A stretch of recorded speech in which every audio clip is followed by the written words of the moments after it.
I'm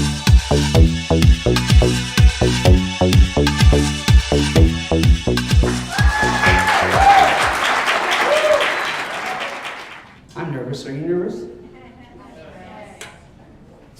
Who said yes? I'm nervous for you. All right.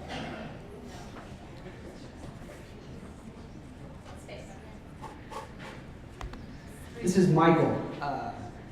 He'll be 19 in a week. He lives in Missouri.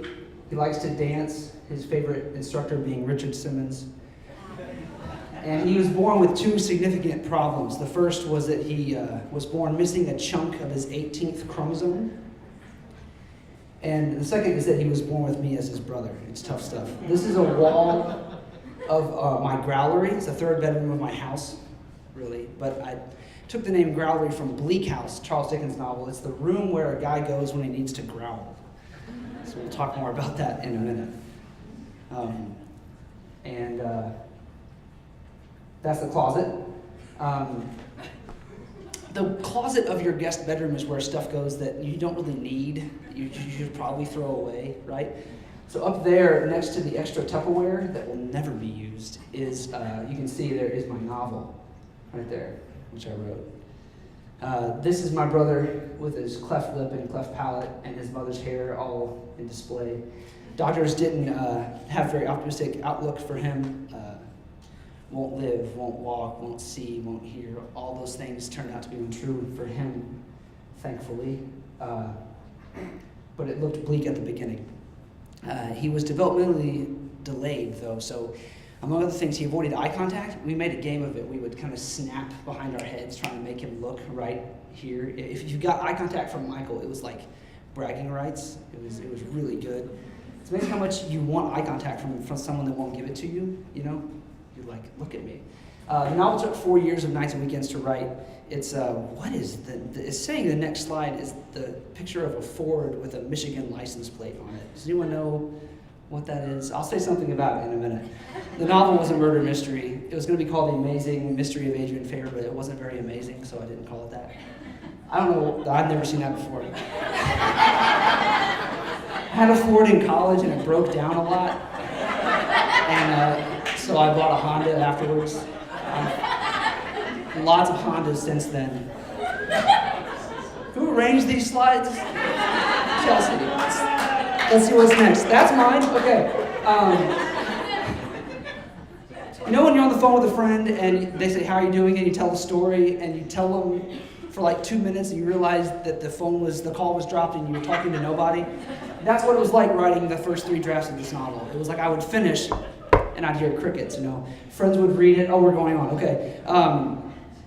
That feeling of saying something and having no response, it was similar to my experience of being with my brother, who was non-communicative. He didn't talk and no sign language really.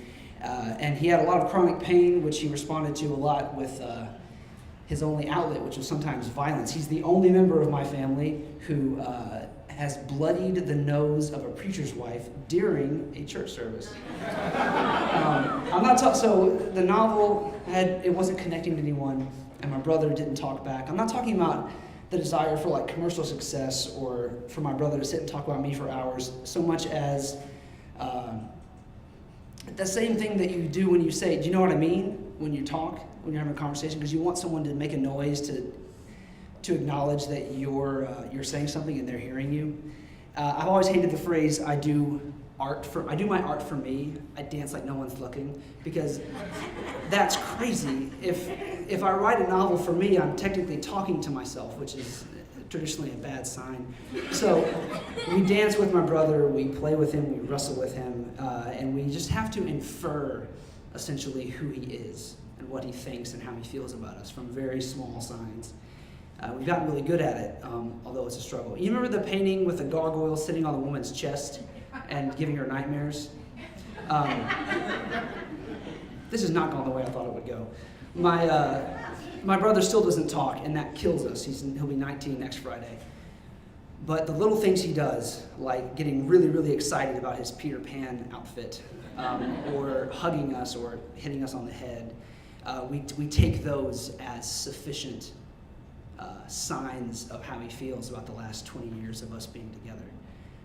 It turned out that was the key to being happy about this horrible novel that I wrote. I realized that I've been writing it for myself or for some imaginary audience, and I instead started writing drafts for my wife, Jenna.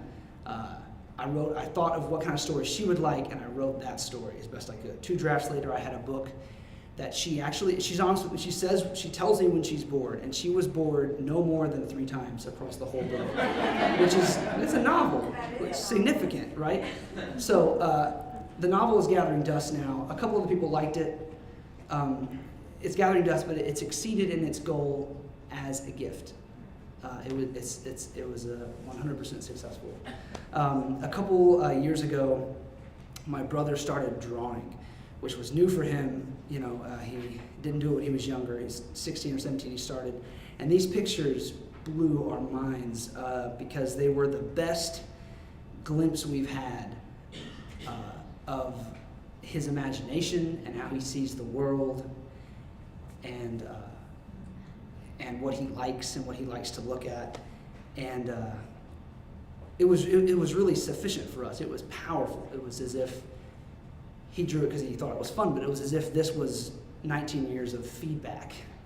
And so we study these and we celebrate them. So 3 people liked my novel, which is not many, and crayon drawings from my brother is not much. But if you do what you do for other people, then that'll satisfy you. Am I jealous that crayon drawings have more power than my novel? Yes, I am jealous. Thank you very much.